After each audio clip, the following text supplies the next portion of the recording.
I can tell you, your bank's not going to just send you an email one day being like, hey, Steve, guess what? The rates are down a full 1.5 from when you took your mortgage. And even if you break your penalty, you could save a ton of money. That's It's not like happening. The opposite of a trigger rate letter.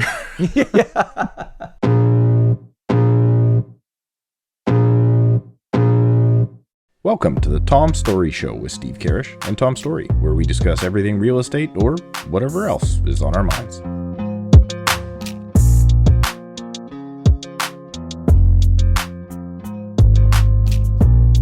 It is early. Welcome back, everybody, to another episode of the Tom Storey Show. Unfortunately for the viewers and people listening on the podcast apps today, Steve, it's just you and me. Just back to the OG, the good old days, how this podcast started. Before guests would agree to come on. How you doing, man? What's going on? Slow start. You made me get up early for this one. So I did not think we were going to be recording today. And I am not violently ill, but I'm like on the cusp of like not feeling great. Lots of Advil the last few days. is that just because you're got the anticipation? Yeah, Baby anticipation? by the time this episode's out, there's a very strong chance a new story has arrived in the world. Do not tell everybody we're recording a few in advance so you can actually be a decent father. Don't tell everybody that. But it's really not that much in advance. That's the thing. It's not even. Steven, so how about those April stats? Hey, did you hear the bank just cut to 4.5? Do you hear that, Steve? What? All right, where I wanted to start, people will realize this is actually very recent. There was a trend going around, maybe you saw it on Instagram, where you would take a screenshot of your profile picture, or sorry, your grid on Instagram, and then you would put the screen. Do you not see this? You have no idea what I'm talking about? I'm not on Instagram except to all right. shit talk posts. Yeah, except post your comments of your YouTube channel. And you'd post it into ChatGPT, and you would say to ChatGPT, in one paragraph, roast my Instagram grid, basically. And it was actually pretty funny. There was like 400,000 people were doing this trend, like it really took off. And I got curious. And I'm like, well, I wonder, wouldn't it be interesting to start this show to ask ChatGPT about this podcast? Ask the robots what they think about us. So I started by just saying, hey, do you know what the Tom Storey Show is? And it gave me a very generic, like pulled from the internet information that we have out there answer. I said, could you roast our podcast in one paragraph? And Steve, the results are in. Would you like me to read them? Let's do it. Let's see how accurate it is. Well, it's scary accurate, actually. The Tom Storey Show is like the Netflix of real estate podcasts. If Netflix only had one show on repeat, endlessly analyzing whether Canadian housing prices should stay high while managing to make even the most significant market changes sound like watching paint dry. Despite its claims of being a must-listen for real estate enthusiasts, it often feels more like a must-escape for anyone who isn't already a diehard fan of mortgage statistics and overhyped housing predictions. This show's real accomplishment might just be proving that even the most important topics can become mind-numbingly dull with enough repetition and lack of fresh perspective. How do you feel about that? That's what the robots, that's how they feel about our podcast. Well, I mean, sounds like a pretty decent, honest assessment. I mean, we did ask it to roast us. We didn't say be nice to us, right? And I can make a lot of things boring. That's for sure. That is true. We're gonna talk about forms for the next 45 minutes. So wait. So aren't we supposed to make boring things like over the top crazy, and that's what we do? Or did it get it wrong? And like these things are really over the top, and then we make them super boring. I can see both sides of it. I actually think about that a lot, where I wonder, and maybe the viewers can let us know, like, do you watch this show because you find it slightly entertaining, or do you watch this show strictly because you're looking to buy or sell real estate, or you own real estate? Or is it, I'm guessing the answer is a mix of both, right? Like, that's why people would watch every week, because they want the information, but they also want to watch us argue with each other and have on interesting people. That's what I would guess. You feel the same way? I don't know because I don't talk to a lot. Well, I guess I have clients that reach out about it, but I talk more to agents that listen. And a lot of them are like, I want to know what's going on that's not presented to me in the office format. Right. The office format's so boring, and it's more about rules and not getting the office sued than it is about actually what's going on out there. So I think we're a great option for those single agents out there to have someone to bounce their ideas off without actually talking to somebody. But we didn't make the show for them. No, I made this show because I was talking to you for an hour and I was like, wait a minute, can I put this on the internet and make $4 a week off of this? Hey, we're actually doing okay. But anyways, yes, you can. Enough about this. I have so many topics today that I want to review with you, Stephen. But before I do that, you're not on your game today? It is early. Look, it's still the window behind me. See it there? Still dark out. Still dark outside. All right. Well, that's what you get for living in BC, being 3 hours behind the real world over here, right? Surrey actually just never gets any sunshine. We're behind a big cliff. There are a few things we talk about in the show that are not real estate related. So I'm curious for you, for our viewers, any movies you've seen recently, any TV shows that you're like, that was really good, I'd recommend it? I've got a few. Are you asking me or for our viewers? No, I'm asking you. Have you seen anything recently that you're like, oh, that was good, I'd recommend that to somebody? I watched, we just finished House of the Dragon. That was great. And I'm watching, actually, you know what? I'm late to The Boys. I started The Boys. And it's a perfect show for you. A fun, ridiculous, stupid show. Fun and stupid. And yeah. But other than that, nah, get off TV. I was very disappointed in Umbrella Academy season 4. Really let me down. The first 3 were pretty good. Do you know what I'm actually sick about? Since this is not real estate talk. Sure. Do you know how sick I am of hearing guys my age talk poorly about the Disney Star Wars now, like it matters at all in life? Like, oh, they messed up my pretend universe from when I was a baby. Oh, you're gonna get so many people mad at you. No. Because tell you what, I got 2 young girls. I've watched every thing with them. Like, did you watch The Acolyte with them? Because that's the one people are not happy about. Yeah, and from 40-year-old dudes are unhappy about it because it's like, listen, man, this is for kids. It's always been for kids. You ask your parents what they thought of Luke Skywalker in 1977. Okay, well, your parents probably were those kids now, but like, it's for kids. So I just think it's hilarious that guys are mad about a pretend universe and the way that it's gone wrong. It's so funny. From watching a 7 and a 10-year-old girl watch every single thing. We've even started Andor, the episodes that nobody knows about, right? Like, so watching it through their eyes, they're so excited to see any level of it. When we went to Disney, my youngest was like, that's the lightsaber that Anakin had, and then Luke had, and then was passed down in the latest. Well, she's like, that's a lightsaber I want because what's her name? Ray? Was it Ray? She has it or whatever, right? So it was like, it's still for kids. Kids love it. Doesn't matter what it's doing. Well, and if you're a 45-year-old man mad about the bastardization of Star Wars, you need to turn it off and go outside. Well, they got their way because they canceled season 2 of The Acolyte. So sorry, Steve. No more of that show for you and your kids. Did you see Deadpool? No, I would never watch it. I tried to watch it first. I enjoyed it. I think they did a great job with it. You're a Marvel guy, though. I went to your house and I saw you have like Thor on. You had Thor on last time I went to your house. Because Thor was on the TV when you came over. It was probably just on a channel. Yeah, who has channels anymore? I don't have a channel. I still have cable. My wife likes certain shows that she records, so we still have cable. Anyways, last thing I'll say on this, and then we'll get into real estate.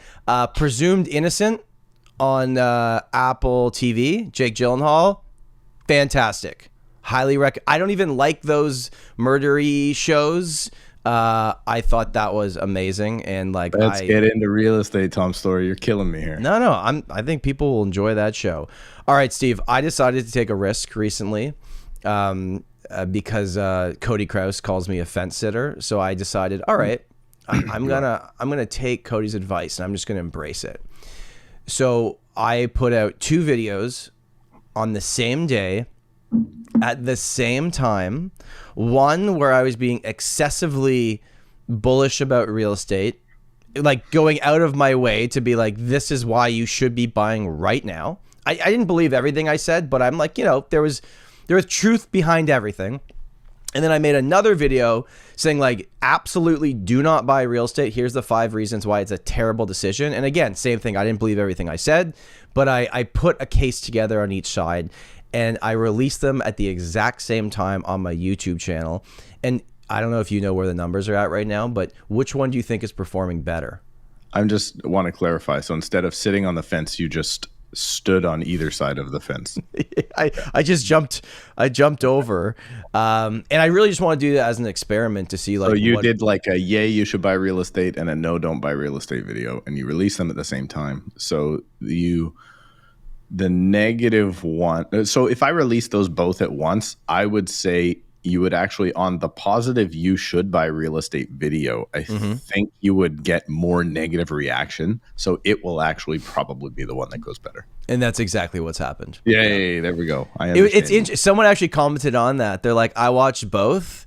This one will do better because the internet likes to argue against things that they don't agree with. You probably have more comments on the positive one shitting on you than the other way around. It's weird. The negative one, the view time is actually longer. And the likes are pretty similar on both videos, but way more views and comments on the why you should be buying real estate because people were, the amount of comments that did not watch obviously past 30 seconds where I made it very clear.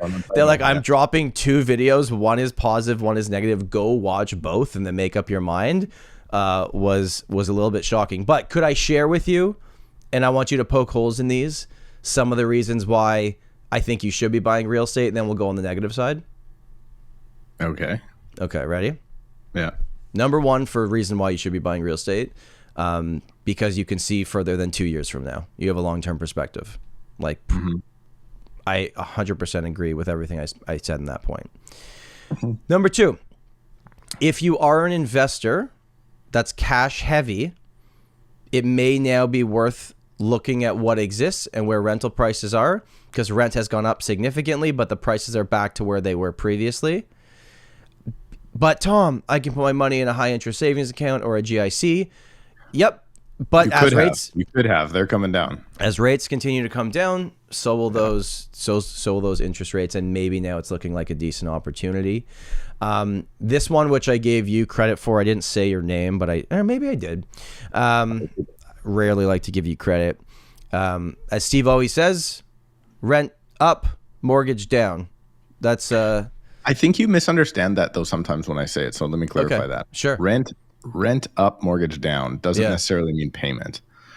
Rent payment always goes up over time. Unless maybe you're in Calgary in 2014. Sure. But generally speaking, the rent payment's going to go up, but the balance of your mortgage is going to come down.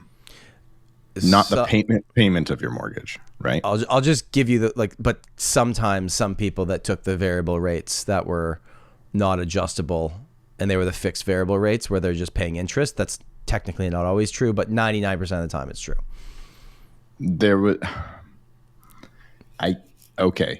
Okay. If you take a specific product and we go through record inflation at the exact same time, all this works out. Yeah. Would I ever say take that? No. If you take a fixed rate product, your balance will always go down unless you refinance for a new boat. Have you done that? No. Did you get a boat? My wife wants to, but no. I am a big fan of friends with boats. Right. Okay, but this point was lower future ownership costs. So if you buy a house today at today's rates, whether you want to ride the variable down or you want to take a 2 or 3 year fixed, and then when you renew, not to guarantee anything, but it's probably going to be lower in the future. And then over that period of time, you've also paid down not a ton of principal, but a little bit. And maybe, just maybe, at some point, Steve, housing prices go up again. So you add all those things in. That's a reasonable. It's sacrificing now for payoff in the future, right? Yeah. I think it'll be a bit more interesting getting into the negative stuff, but just the final two on the reasons to buy. The fourth one is like life changes. Like, just doesn't matter what the market's doing. You're going to be buying a property, right? Never happens. Divorce. Only selling at the top, only buying when things crash to 2012 prices. Never happens. My kids never need somewhere to sleep. Never a consideration for me. I'm never getting a job in a different city. Never going to be a thing. Life circumstances don't matter. The only thing that matters is timing the market perfectly.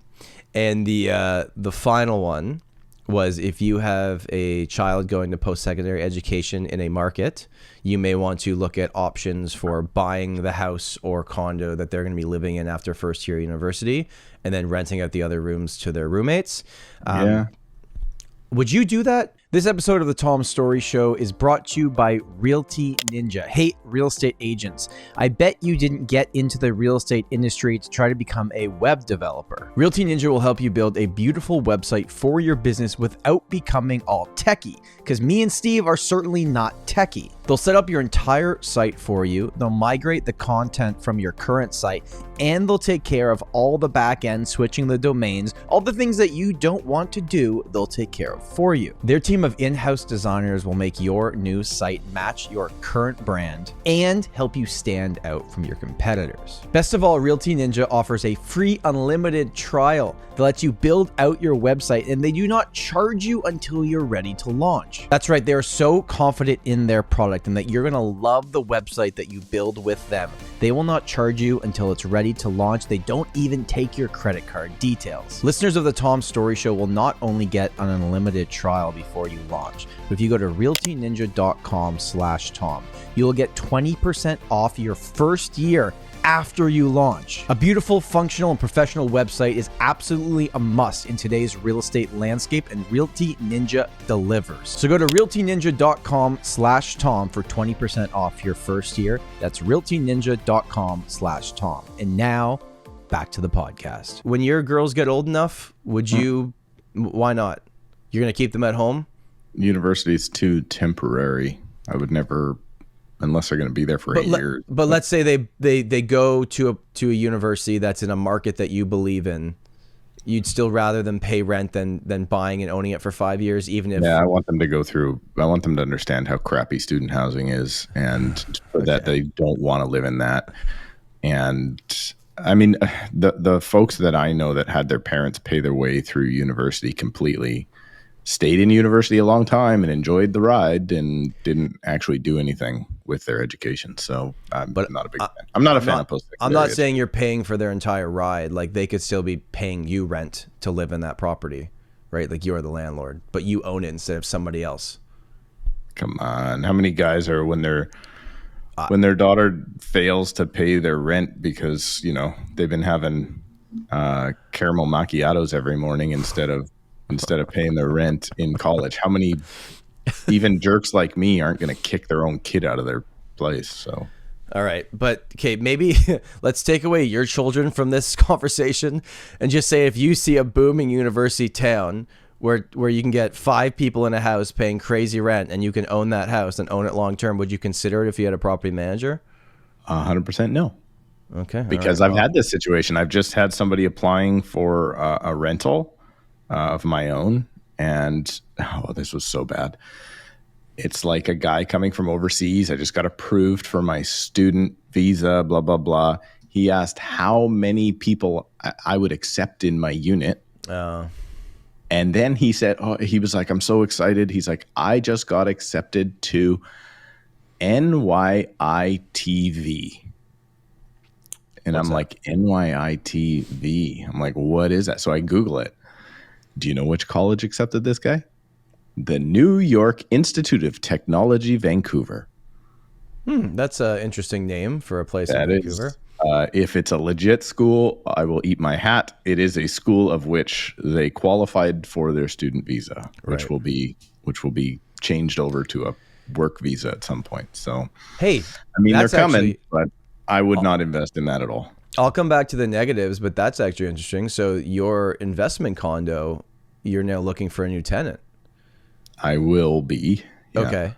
Yeah. But all the previous conversations that we had was Steve's going to sell off. Oh, yeah. Okay. So did you consider this? Like now that they're giving notice, are you going to sell? Yeah, I did consider it greatly because we would be financially, including all mortgages, everything would be paid plus money in the bank, zero balance on anything at all. And we just sat down, my wife and I, and we discussed it. And I just said, this would relieve a lot of pressure now, and we will hate ourselves in 20 years. And she just looked at me and said, well, that was me. That wasn't a discussion. I said that to her. And then she looked at me and said, I'm glad you feel that way, because she thinks the same thing. So rent's going to go up. We're going to continue to break even or cash flow positive with new rates when they come up. Yep. I put out an ad to test the water again, and I was shocked at what I was getting. But yeah, I'm going to dive back in, and I just think it's because long term, I think we ain't seen nothing yet, man. And I mean, let's do inflation dollars paid off by the time I'm 65. What is that going to be? An extra $2,000, $3,000, $4,000 a month in my pocket at that time? I mean, this is the Chris Slightum, like blank piece of paper, just charting it out the next however many years. When that property's paid down and you're 100%, not 100% cash flowing on it because you're paying maintenance fees and no, but it's mortgage. It's my pension, right? Yeah, it's my pension. So yeah, I think of it like not only is it my pension, it's right now. I'm not paying for my pension. I'm paying for the headaches of renting it out and maintaining the property and all of that. But I'm not actually paying at all for out of pocket because I don't cash flow negative. But that's the argument to cash flow negative, because there's a lot of people that feel the same way, and they're looking at it going, I don't mind paying $400 a month into this because, again, I have no pension. So that's my future. Let's do a fun little bit of math here, okay? Let's say I'll get Jimmy on the phone. Because can you get Jimmy? Can we call a friend for this one? We should have lifelines on this podcast, actually. That'd be very helpful. Okay, so let's say that your house is fully paid off, because I know you're close anyways, and this condo mortgage is gone. Let's say right now that's the case. So let's use today's numbers, because yes, the rents will be higher in the future when that moment happens, but inflation and, let's just use today's numbers. So right now, the basement in your house, which is a big unit, what are you getting in rent for that? $1,500. $1,500. If the condo was fully paid off in today's dollars, after paying maintenance fees and taxes, what would you be cash flowing per month? Cash flow. I don't know. It's probably going to rent for $2,500. So let's say there's $400 in maintenance fee. I don't know, positive $1,500. Yeah. Okay, so let's be conservative. More than that. So right now we know if you just continue on your path in today's dollars, you have about $3,000 a month that will be given to you in income, forever if you don't sell them. For the headache of, of course. And there's vacancy in there. To 3 years moving somebody in and out. Yeah. So let's even say it's 25, because we'll say, okay, there could be a month of vacancy at some point, whatever, right? Well, I don't think you'd be thrilled with, you can't live off $2,500 per month. That can't be your retirement. I think it could be if you had it paid off. That's the key to retirement, right? You have to have zero housing costs. Yeah. Right? Because then if you have zero housing costs, CPP and OAS is not that bad if you have zero housing costs. And that's assuming that's assuming that's your only plan, and you're not going to sell your large house one day and downsize and have a ton of extra money and investments and whatever. This is just talking about your primary residence, which you rent out the basement, and an investment property. I think that's pretty cool. So we just ran the numbers. I'm happy you're keeping it. We're doing retirement planning right now with our financial planner, and we're running through the numbers of what we're going to need and where the numbers are. And It is eye-opening. And so my financial planner is like, listen, the people that are hurting, the people that screw this all up are the people that have a mortgage in retirement. So if you have a housing cost in retirement, that's where things go south. And what he was stressing to me is like, listen, like I've done retirement planning with him for 12 years now. So I started at whatever, basically 30, 32 years old. And it's interesting. He says that most folks come to him with like they want to start talking to him at like 60. Yeah. And then he finds out, they still owe $400,000. They're taking care of their kids, like legitimately like 2 adult kids at home, $400,000 mortgage more. And they're like, okay, I'm 60. I want to retire by 65. And he's like, not a chance, right? You've waited too long. You got to have the kids either paying or getting out of your house. And then, by the way, to retire, you have to downsize because you can't have this $4,000 a month payment or $2,000 a month payment or whatever it is, right?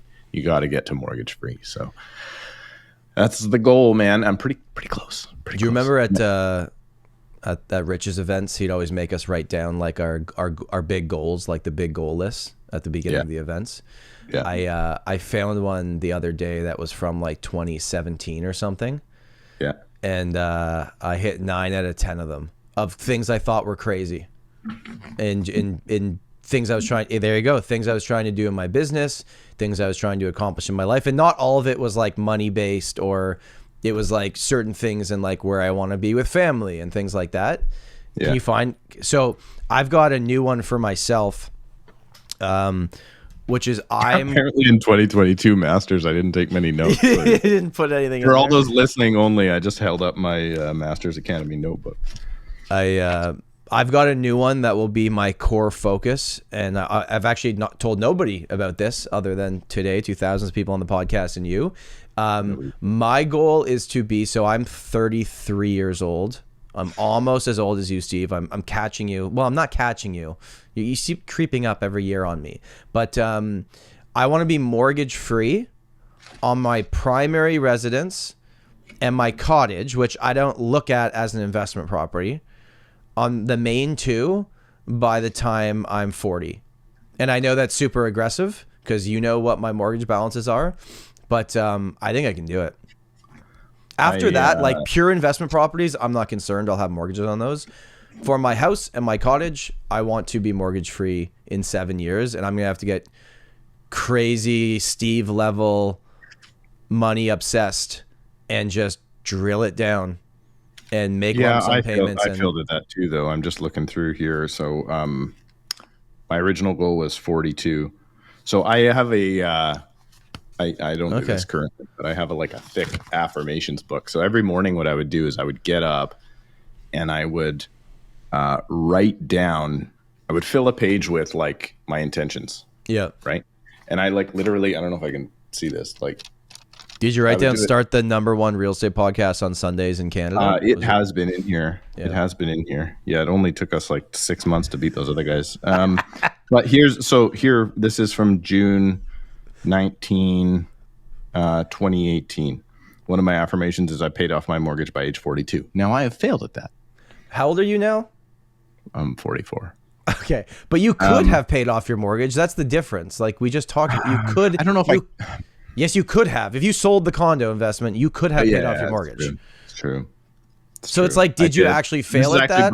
This is before then COVID. This is before you bought that. Values go up. This is before I thought about taking out $100,000. So yeah, totally. And I think I may pay it off this year with other investments just to that's actually going to be the play I'm going to do. I'm thinking about paying it off for a year completely because I think a year break, get in a lower rate a year after now will be the play.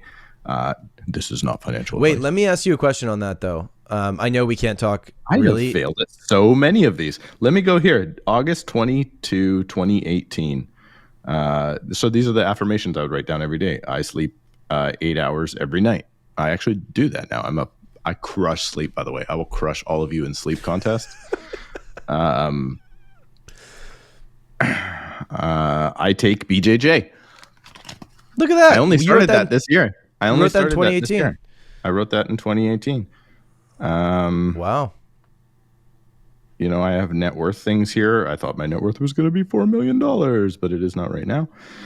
No, you're too far off. I have $1 million in retirement savings. Like, these are all the things I would write down just every single day. I even put down, like, you know, I finished siding the shed, which was a pain in my butt for months. But I was like, I got to write this down. Otherwise, I'm never going to do it.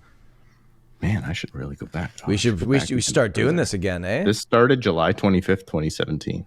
And you did it up until what, pandemic? I've gone through so many of these different books. Okay.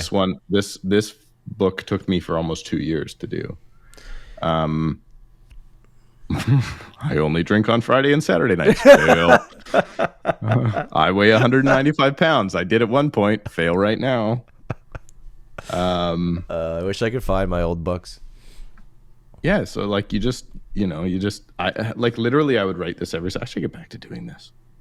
Yeah, it's like the Miracle Morning. This is way back in the day, though. Hal Elrod book. I completed the back deck renovation. This is like I did that, right? So, yeah, it's interesting. I won't say what it is, but I have $1 amount per year. I've surpassed that. So it's just about having. I guess this is the future focus you were talking about. It's 100% the future focus. Anyway. Oh, everybody should come. Look at us! Look at us! We're a thought leadership podcast. Tony Robbins, Mel Robbins, watch out. Steve Karrasch is coming for you with his daily. And we don't want to be that podcast because nobody will ever listen. No, those podcasts crush. Okay, on 4 agents. You brought up the paying off of mortgage being one of the things. That's what I talked about as well.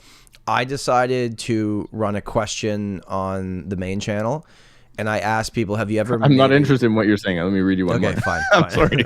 Fine, go. Here, this is what I had to write this down to get this. Okay.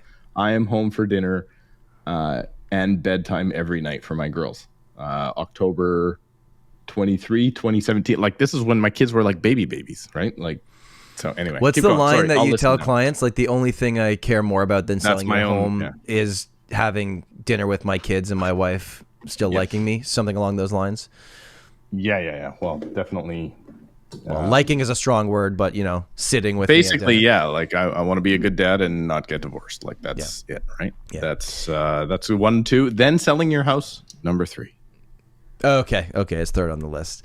I asked people if they've ever made a lump sum payment on their mortgage, and 53 over almost 300 votes, over 53% said yes. 47%, I guess not over 53 exactly said yes, and 47 said no. And then it was interesting, the comments on that 33% have never had a mortgage. No. The comments were like, even though this might be smart, it's the most boring thing you could do with your money, was a comment that came up. Someone else actually interestingly said, I can tell you from experience, paying off your mortgage doesn't help you sleep better at night. And I was actually like surprised to hear people write these. And I commented back to that one. I'm like, I'm interested. Like, did you feel that that's what was going to happen when you did it? He's like, yeah, I've done it on 2 properties. Everyone that I've ever talked to told me, pay off your mortgage, you'll feel better. It literally changed nothing. And that goes against, I know, your thinking. My more recent thinking, potentially, I don't know. I think it would help me sleep better at night. Maybe not like the next 10 to 20 years at night, but after that, like when I'm much older, when I'm like Steve's age, make me sleep better at night. I don't know. Probably not. You're probably going to be, because here's my thought. As soon as my mortgage is paid, I'm going to go get another mortgage somewhere else on something else. So. I was thinking that too. But in my mind, it's like my main house paid off, my cottage paid off. The cottage was never an investment to make money. It was like, I want to build memories there with my family. After those 2 are taken care of, the rest of the things or investments, I don't care to have more. Like, I will have mortgages on. I don't care. The sleeping at night is the house and the cottage. Yeah, I mean, it's I mean, I don't have. That's one thing I've been looking at is just the value of my monthly payment is not that high. Yeah. So I'm like, would I feel even better if it's paid off? I guess it depends on what your rate is. It depends on what your rate is, right? Because you could argue that the money is actually probably better invested elsewhere if you have a low rate and a low balance on your mortgage. Maybe. I just think I have to, I mean, that TFSA, man, I got to try and get some more money in there for sure right now, RSPs and all that stuff, because tax and everything else. So, well, yeah, I don't know. It's a little bit, let's say it's this. It's probably a little bit of everything. Pay a little extra on your mortgage, pay a little extra in your RSPs, make sure you put some in your TFSAs, do the best you can and keep moving along, right? Like that has to be your kind of outlook, or my outlook on everything is just like, listen, I'm doing the best I can. I'm not screwing around. I'm not blowing my money like a moron. I'm doing the best I can. And the only thing I probably need to get a little bit better at is spending a little bit more on fun. I think so. Right? Because it's probably a good idea for me. But, you know, I kind of do it like I work out down here most mornings with my brother, right? And he's a lot more musclier and into working out than I am. And so I know he gets like disappointed. He's getting older. He's older than I am, not a lot older. He's older than I am. And it's like, you know, can't bench what I used to and all these sort of things. So I'm like, dude, you just gotta, I say it to him probably once a week, just doing the best you can, man. Like you're here doing the workout. That is the key. You're not going to be 22 years old anymore. So you just got to do the best you can. And then not allow yourself to slide into like, oh, by the way, the best I can is going and blowing a whole bunch of money over here and having a whole lot of fun. Because that's stupid too. I watched it was recommended to me. It was a men's health video or something with Chris Pratt. One of the Marvel guys, Steve, you probably don't know who he is. And he got in like wicked shape. And he said one thing in the interview that I thought was interesting. He said, I used to really love eating. I would eat whatever I want, and eating was really fun. But then the moments between eating were no fun because I felt like crap. And now eating is really boring for me, but I feel great in the moments in between eating. I was like, oh, that's a great way to summarize like getting in good shape and feeling good about yourself. It's like, you know, a lot of chicken breasts and whatever, but you feel good in the moments in between. You don't feel like crap all day. Until you have a nice bowl of chips at the end of the day, and then you feel fantastic for that period of time. All right, Steve, I'm going to tell you the 5 reasons why you don't even is listening anymore. Okay, don't even think about investing in real estate in 2024. Okay. You want to hear them? All right, we're still on this. Yeah, we gotta get going here. No, we got lots to cover actually. Okay, so I'll go quick on these. The first reason why, Steve, property prices are insane. When I bought my house back in whatever year I'm going to say, it was 3 times the average salary. Now it's 12 times the average salary. Make that make sense to me. Would you like to rebuttal? Population. Yeah, low interest rates, population, and investor demand. Well, low interest rates is a big thing since, in the last 20 years. It's come down. But yeah, population, man. The second reason why, if you do not own a property and you take a new mortgage right now, and I prepared for this. Let's say I buy a property for $750,000, okay? And I put 20% down. So I have the 20%, which is $150,000. I take a 25-year AM mortgage. You could take a 30 with 20% down, but in this example, let's say you take a 25. And I'm being super conservative on this. I'm being nice about this. Let's say you got a mortgage rate at 4.5%. Okay. The monthly payments are $3,300, but in the first year, your total payments are $48,303. Of that $48,000 in the first year, your interest payments are $32,000. That's 66%. Based on putting 20% down, right? Taking a 25-year AM and getting a reasonable mortgage.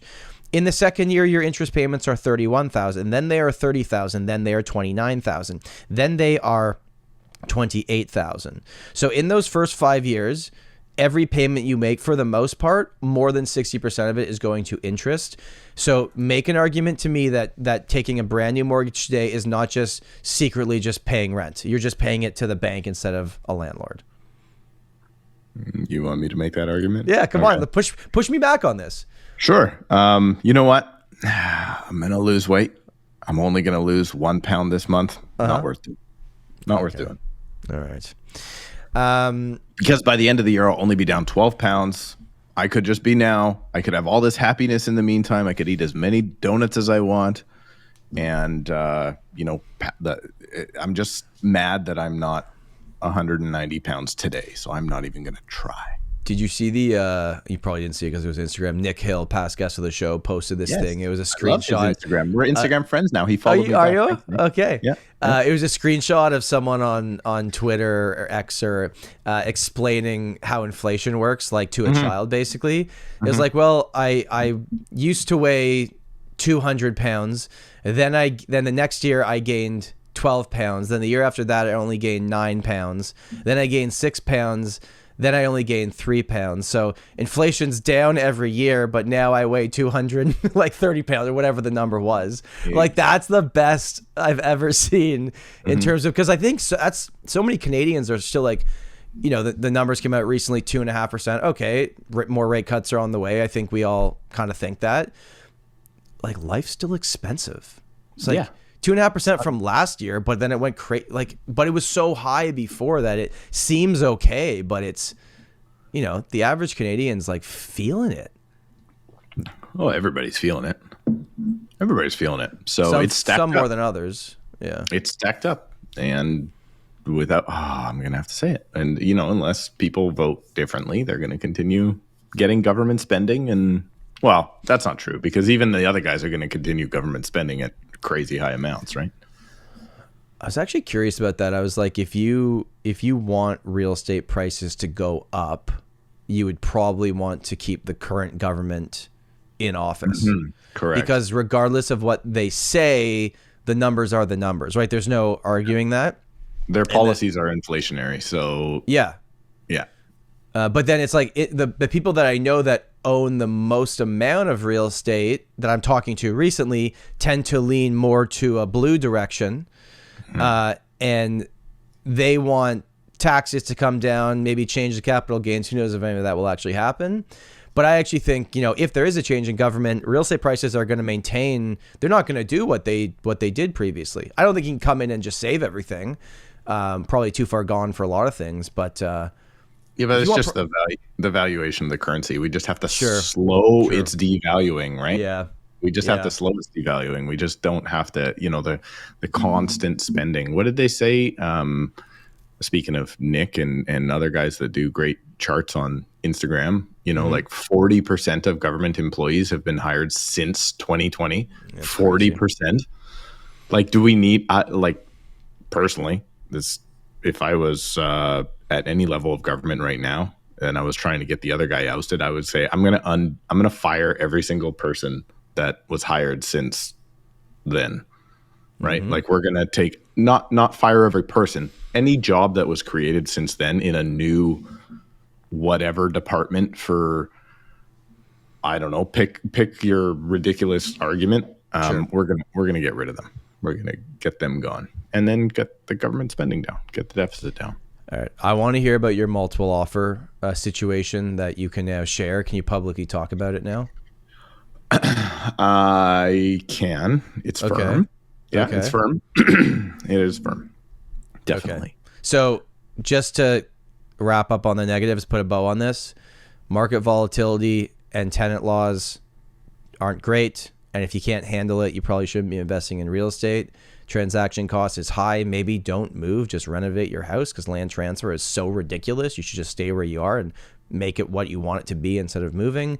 And then the last one, which is, Stephen, the government is coming after your primary residence. So just hang tight because they're coming.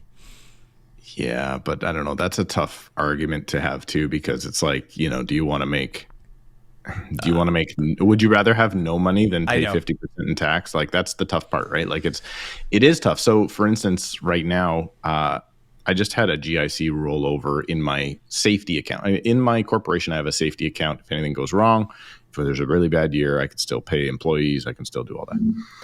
And so it just rolled over and I got my check or whatever you want to call it, my payment. And, it was 4%. So let's say you put in $100,000, you get $4,100. Cool. Well, passive income is taxed in your corporation at 52%. Right. So think about this. I was a good little saver. I put away $100,000 in case my business goes sideways and I want to keep people employed. And I get $4,000 back, $4,100 back, let's say. Mm-hmm. And I cut immediately to the government $2,100 of that. Like, so should I not make the money? But like, here's the part that actually got me mad. I'm a good little saver. I have a GIC. The government spends like crazy, and they just get to take half my good little savings, right? So it's like, can you guys learn how to save like that and spend like I do? No, can't do that. Got to take your money. Yeah, it's rigged. It's all rigged. All right. Can you talk about this story publicly or no? Because you put this in here, so it must have been something you wanted to talk about. Yeah, I can talk about it. So let's do this. Let's do. So I had somebody that was relocating as a result of a job opportunity. Okay. With the relocation comes there's a whole thing. The relocation is actually paid for by the company. Yes.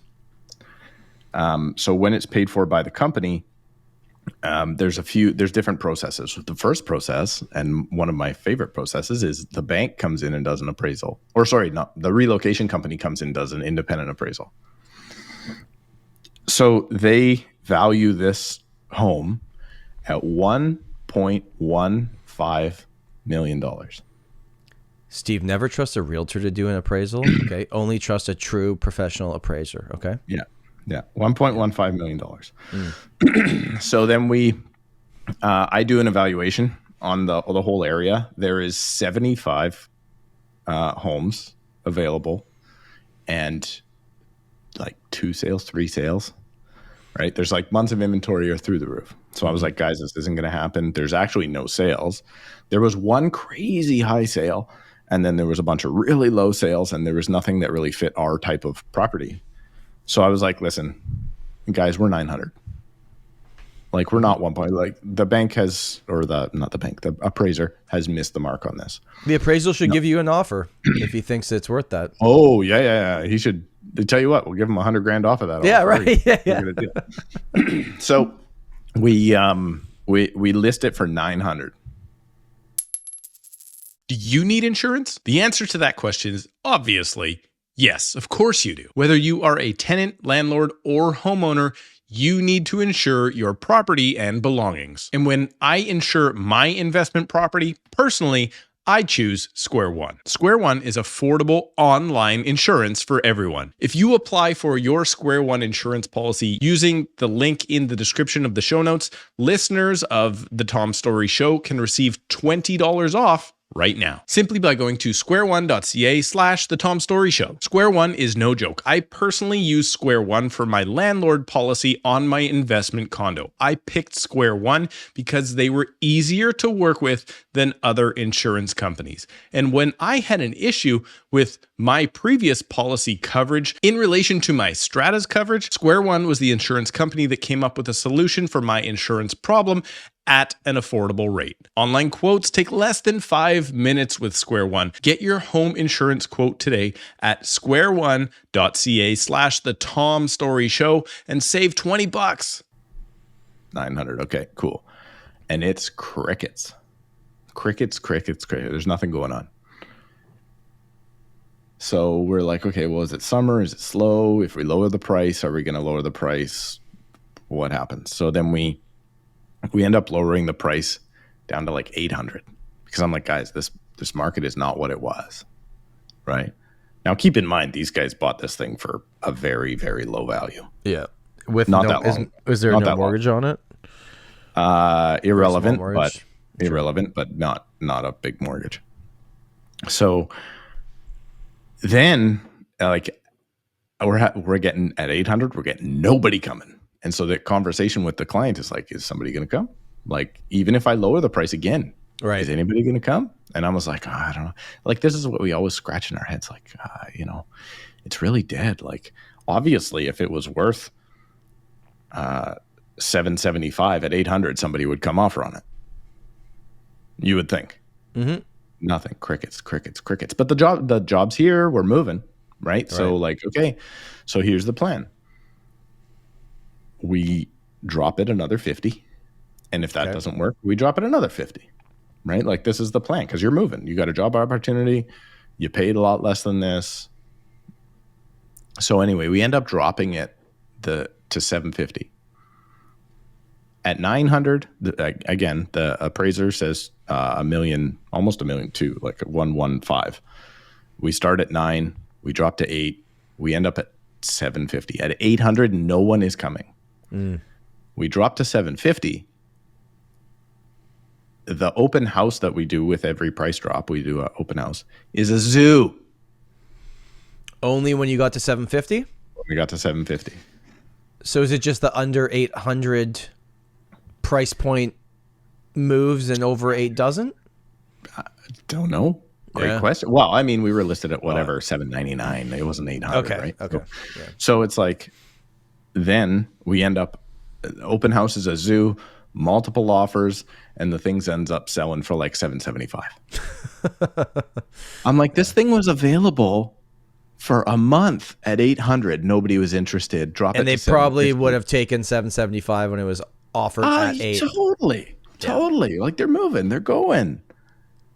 So here's my question: if I'm a buyer listening to this, how do I find out which listings are people that are being relocated, so that I know there's real motivation? No, I don't know. I don't think you can do that. I don't think you can do that at all. You got to know the right people in the right neighborhood and ask the questions, right? The listing agent's not going to tell you that, but.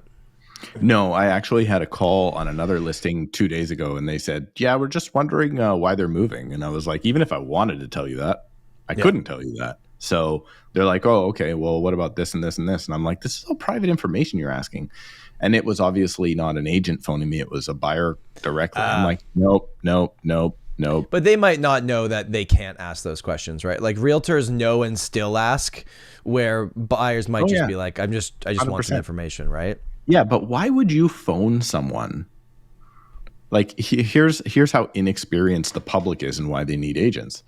Because when you phone an agent, the first thing you go is, how bad do they want to sell? Like that's like, date me a little bit first, guys. Right? Don't just go straight to Tinder. I'll meet you there and we'll get right down to business, right? Like give me a little time. Buy me a drink first before you're going to try and screw me. I think that's exactly the analogy. Did you look through the official appraisal? Like, did you see what properties they used? Way off. Nothing comparable. Okay. They were comparables from like 6 months ago. Right. Different types of properties. Like it was bad. It was bad. And this was like a trust so far off. But why do people feel that that a bank appraisal or something, it's not even a bank appraisal, it's a company that the bank orders from, and there's many that they can. Why do they feel that that's so much more of a certainty than a real estate agent giving them a price? Because they don't have a vested interest in selling the property and getting a commission. They got their $500 for doing their appraisal and they're gone. And they don't ever have to prove themselves. Right. And they don't know what's going on in the market. Let's face it, an appraiser has no idea what's going on in the market. Appraiser looks at other properties and goes, probably.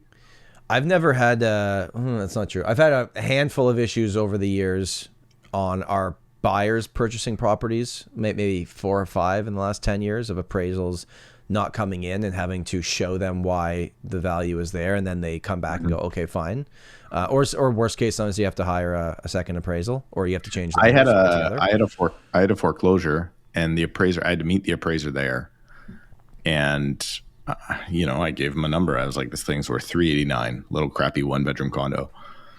And he was like, well, why are all the comps listed at $489 to $465 or whatever? And I'm like, well, the comps are not selling. If you look at the sales, not to mention the discount on the foreclosure, there's so much risk and everything else. So we end up so he puts the price at $465. I'm telling him it's worth $389, right? And then so the lawyer gets to pick the price then. So the lawyer puts it at $435, and we wait for 4 months until the lawyer is willing to accept $391. Right. Still higher than you gave. Oh, yeah, but I would have had that thing sold in a day with multiple offers. But here's the thing. Then it goes to court. And if anybody knows anything about court sales, you almost want the offer going to court to be low, because then they go into an auction basically at court, and all the rescission period, none of that matters at court anymore. Right. And so we actually did drive the price up, but you need that low. So if you would have gone to court, for instance, at 409, there would have been no competing offers, but we went at 391, then we got multiple offers, and I think we actually sold it for like 440. Oh, really? Yeah. The appraiser's right. What are you talking about, Steve? The appraiser is, I guess in that case, the appraiser knew that 5 people were going to show up at court and bid it up. Yeah. After 6 months on the market. Okay. In a previous podcast episode, I talked about the fact that I broke a mortgage 6 months into it, and paying money saved me a lot of money over a period of time. You could have argued that I'm not doing it again. Don't worry. But I met with someone last week. We were casually having a conversation. Like, I didn't think this is where it was going to go. He was talking about the fact that they had to take a new mortgage on something, and they did it in November of 23. And I just said, what's your rate? And it started with a 6, and then the numbers after weren't pretty either. I said, oh my God, talk to somebody about this. And we're now getting to the point with fixed rate, because the bond yield recently was under 3 again, the 5-year government yield, where the fixed rates continuously start to drop. They're very much dropping. They're going back to like to the point where when were they really low when the American Bank thing happened? When was that? That was like March 23 or something. Yeah, like you got 4.5, 4, 5, 6. Yeah, fixed rate. It looks like we're trending in that direction based on where the bond yield is. So I actually reached out to my main mortgage guy and I said, hey, run these numbers on me for a few different scenarios based on mortgage amount. If you took a rate at end of 23 or early 24, and if you were to break it and get a new rate today, and it's kind of staggering. So I think it's something that I'm not telling people to go break the rates if you have a rate over 6. And I'm not talking about B money or private lending. I'm talking about an A mortgage, right? I just think you should be having the conversation. And I feel like, Steve, you may disagree with me, and I'm curious why. Well, it's just penalty. No, I don't disagree with you. You just have to factor in the penalty. Because we're starting to see $30,000 and $40,000 penalties for 5-year fixed rate if you did lock in. I don't think that many people locked in 5-year fixed rate at 6.39. I hope not. I don't think many people. If you had $50,000 and could pay $50,000 to save $100,000 over the next 5 years, would you do it? Totally. Okay. Yeah.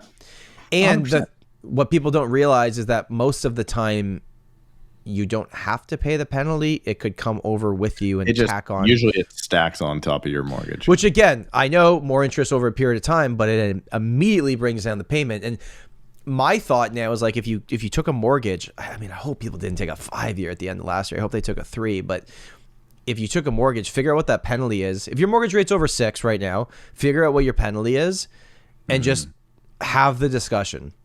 Because I can tell you, your bank's not going to just send you an email one day being like, hey, Steve, guess what? Did you know that the rates are down a full 1.5 from when you took your mortgage? And even if you break your penalty, you could save a ton of money. Give us a call. That's like not happening. The opposite of a trigger rate letter. But I don't know, man. I think people need to, I don't know. I think people need to seriously look at that. And this can be for your primary residence, but I think there's a lot of people that closed on new construction stuff end of last year that got delayed 2 years, and their rate would have been 3 and it was 6 when they closed, and they're hurting on the cash flow, and might just be worth having the conversation. That's all I'm saying. That's all I'm saying. Where do you want to end off today, Steve? You got anything to wrap this up with?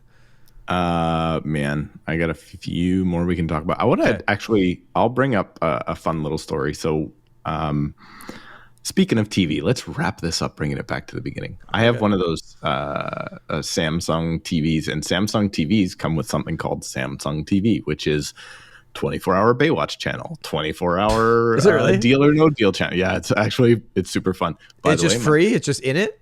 I changed my answer from before. It's free. It's in it, yeah. I changed my answer from before. 24-hour cops channel. That's the one I like. That's what I've been watching. Is Cheaters one of the channel? Remember that show, Cheaters? I believe Yeah. there is a 24 hours Cheaters channel, but I've never. That's the type of content you need. Yeah.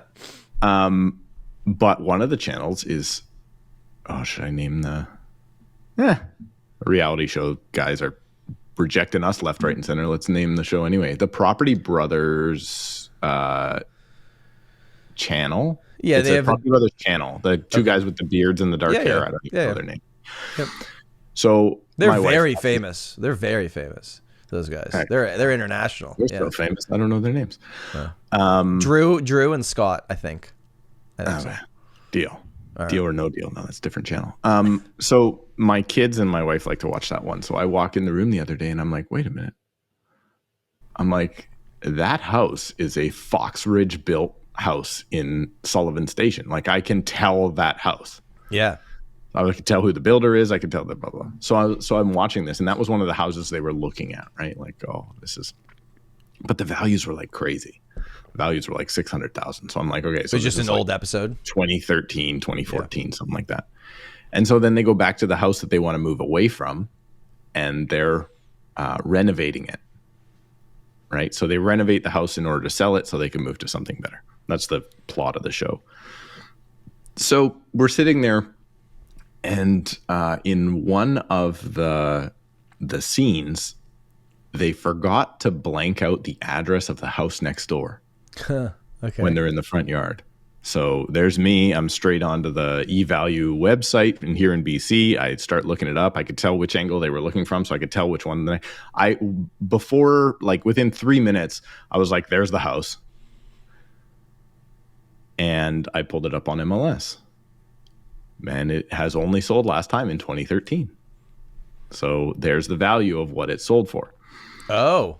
We're watching the show. Now, I've done this before, and the property never sells. So that's where I thought you were going with this. Love it or List It Vancouver, even when they say list it, I've looked them up before, and the property never sells.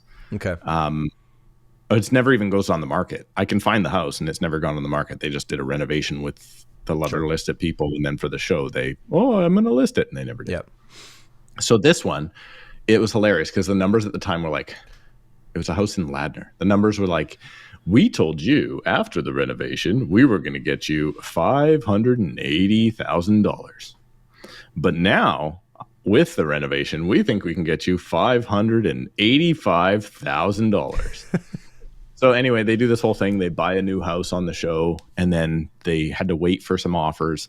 And then the guys come in one day, and they're like, I find this process funny too, where they're like, by the way, we have an offer for $583, only $2,000 under ask. If you say yes now, you're sold. And they're like, yes. And they all walk outside and put a sold sign on it. No inspection, no nothing. Right? The rescission period really screws up the model of this show, eh? No, anyway, it's hilarious that they do that. And I was like, let's go check it out. So I found the property.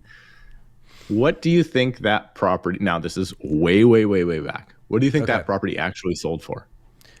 Do you think it is A, exactly what they said on the show, or B, a different number?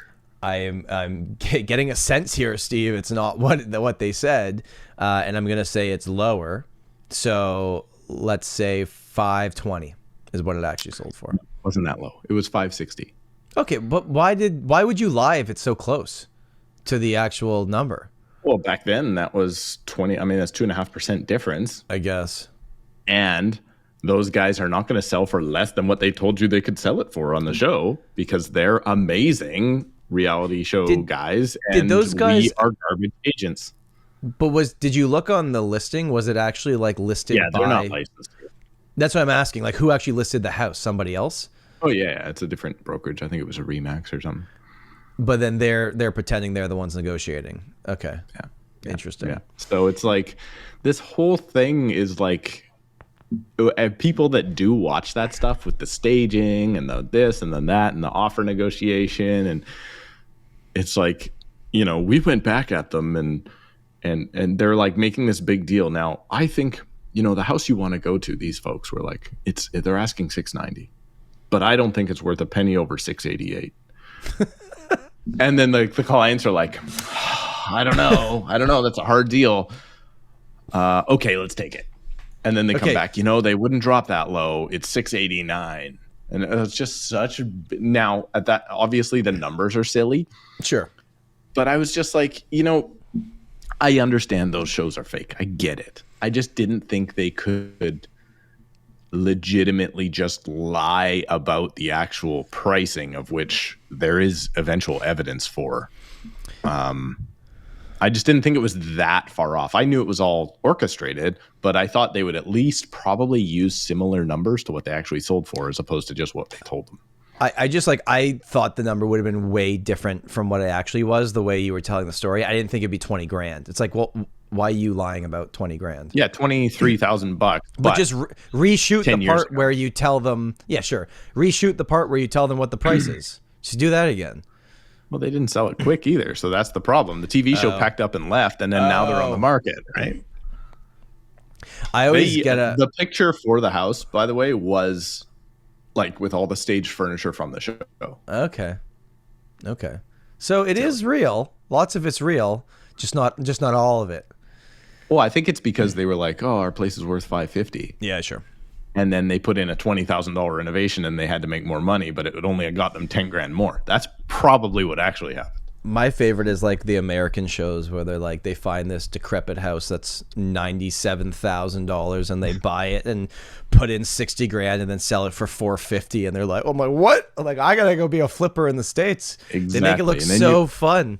And then you found out they sold it for exactly what they paid for when you actually check the MLS. Run the numbers. I got a good relationship with Brett Stark. He did a reality show in Toronto on Amazon called Lux Listings. I should get him on the show. I'm not sure if he'd be able to tell us anything because I'm sure they're contracted, but Brett's a good guy, and I watched the first episode. He's a great guy. It's a cheesy show. I haven't actually seen it, but I do like Brett, so maybe we'll get him on at some point. All right, Steven, that's it. Let's wrap this thing up. Thank you everybody for watching and listening, and we will see you next week. Bye. Peace out.